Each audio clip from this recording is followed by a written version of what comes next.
किसी गांव में रमेश और सुनीता रहते थे। उन दोनों की नई नई शादी हुई थी। सुनीता पढ़ी लिखी नहीं थी, लेकिन रमेश शहर में एक आईटी कंपनी में इंजीनियर था। रमेश को सुनीता बिल्कुल भी पसंद नहीं थी, लेकिन रमेश के माँ बाप के जोर डालने पर रमेश को सुनीता से शादी करनी पड़ी।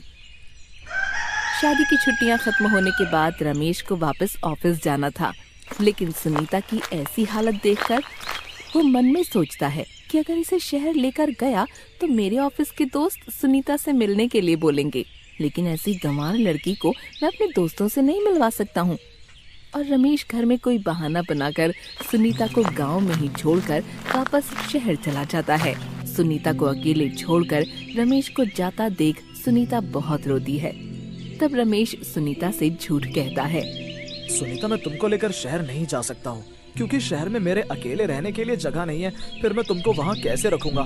सुनीता, तुम चिंता मत करो, मैं जल्दी से तुमको शहर में बुला लूंगा। ऐसा कहकर रमेश सुनीता को छोड़कर शहर चला जाता है और वहाँ गांव में सुनीता अकेले अपने कमरे में रोती रहती है। ये सब सुनीता के सास ससुर देखते हैं। सुनीता रोज रमेश के लिए कमरे में अकेले रोती रहती।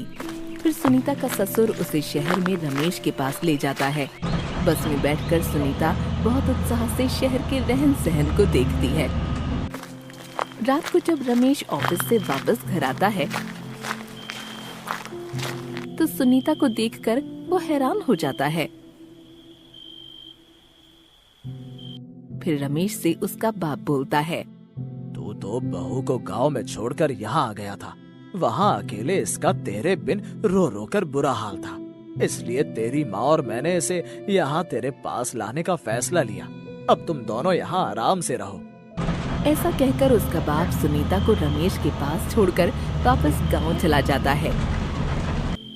एक दिन रमेश परेशान होकर सोचता है कि अगर इसके बारे में मेरे ऑफिस के दोस्तों को पता लग गया तो उसकी बहुत बेइज्जती होगी, और इसलिए वो सुनीता को घर से बाहर नहीं लेकर जाता था।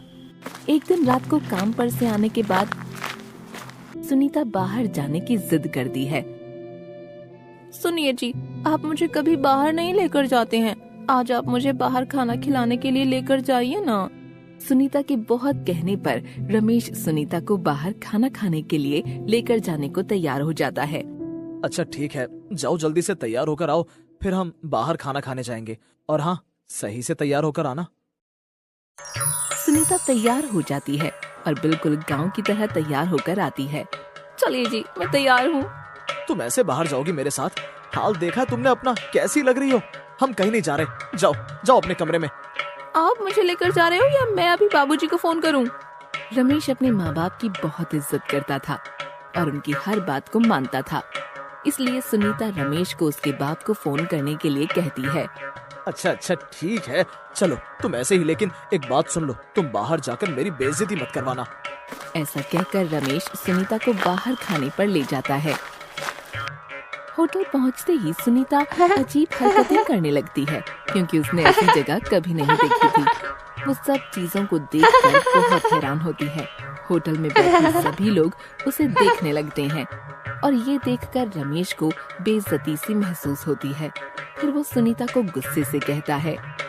सुनीता, तुम आराम से नहीं खाना खा सकती हो क्या? गवारों की तरह व्यवहार कर रही हो, इसलिए मैं तुम्हें कहीं लेकर नहीं जाता हूँ। मेरी बेइज्जती क्यों करवा रही हो? देखो तुम्हारी वजह से सब हमें कैसे देख रहे हैं। आप ही बताइए ना, मैंने क्या किया है? मैं तो बस यहाँ की चीजों को देख रही हूँ। चलो बहुत हो गया खाना, अब घर चलो। वैसे तुमने मेरी बहुत बेइज्जती करवा दी है। रुकिए ना, थोड़ी देर में चलते हैं। वैसे भी आप मुझे कहीं बाहर लेकर नहीं जाते। मैंने तुमसे कहा ना कि अभी उठो और घर चलो। ऐसा कहकर रमेश और सुनीता घर जा ही रहे होते हैं कि तभी रमेश के दोस्त उसे उसी होटल में मिल जाते हैं और रमेश के साथ सुनीता को देखकर हैरान हो जाते हैं। अरे रमेश, तेरे साथ ये लड़की कौन है? अरे ये नहीं, तू बता यहाँ कैसे? कि तभी सुनीता कहती है, हम इनकी पत्नी सुनीता हैं और ये हमारे पति हैं। ऐसा सुनकर सब हैरान हो जाते हैं और सुनीता को देखकर आपस में हंसने लगते हैं। ये सब देखकर रमेश को शर्मिंदगी महसूस होती है। अरे रमेश, तूने बताया नहीं तेरी शादी हो चुकी है। चल कभी हमें भी भाभी के हाथों का खाना खिला, हमें भी डिनर पर घर बुला कभी। हाँ भाई साहब, क्यों नहीं आप कल घर पर आ जाइए। भाई साहब सुनकर रमेश के सारे दोस्त हंसने लगते हैं कि तभी बात को काटते हुए रमेश कहता है, हाँ हाँ, क्यों नहीं, कल ही तुम सब खाना खाने घर आ जाओ। ऐसा कहकर सभी अपने अपने घर चले जाते हैं। घर आकर रमेश सुनीता पर बहुत गुस्सा करता है और सोचता है कि अब ऑफिस में सब लोग उस पर हंसेंगे, उसका मजाक उड़ाएंगे। अब वो क्या करे और कल डिनर पर अपने दोस्तों को क्या खाने को दूंगा। इसे तो चाइनीज में कुछ बनाना भी नहीं आता है। ऐसा सोचकर वो सो जाता है और सुबह होते ही वो सुनीता को खाने में क्या क्या बनाना है अच्छे से समझाकर ऑफिस चला जाता है। शाम को जब वो घर पर अपने दोस्तों को लेकर आता है तो सीधा किचन में जाकर सुनीता से कहता है, सुनीता, मैंने तुझे जो बताया था तूने वो सब अच्छे से बना दिया ना? मेरे दोस्तों के सामने मेरी बेइज्जती मत करवा दियो। नहीं जी, आपको मुझ पर भरोसा नहीं है। आपने जो जो बनाने को कहा था मैंने वो सब बना दिया। देखना, आप भी मेरी तारीफ करोगे। ठीक है, खाना बाहर ले आओ, मेरे सभी दोस्त आ गए हैं। सुनीता खाना लेकर बाहर आती है और सबको खाना परोसने लगती है। फिर सब खाना खाना शुरू करते हैं। कोई पिज्जा खाता है तो कोई बर्गर खाता है। जैसे ही वो लोग खाते हैं तभी उल्टी कर देते हैं। अरे भाई, खिलाना नहीं था तो साफ मना कर देता। ये क्या बनाया है? पिज्जा में इतना सारा नमक कौन डालता है? हाँ रमेश, और ये बर्गर में चीज की जगह ये मक्खन क्यों डाला हुआ है? बुलाना नहीं था तो साफ कह देते ना।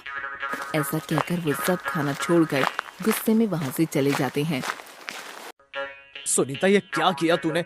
मैंने तुझे सुबह सब समझाया था, फिर भी तूने ये क्या बनाया है? तुझे पता है मेरी कितनी बेइज्जती हो गई है?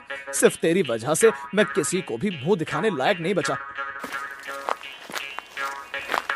ये सब देखकर सुनीता को अपनी मूर्खता का एहसास हो जाता है। उसे समझ आ जाता है कि हर काम सबके बस का नहीं होता है। अगर वो समझदारी से काम करती तो आज उसके पति की सबके सामने बेइज्जती नहीं होती।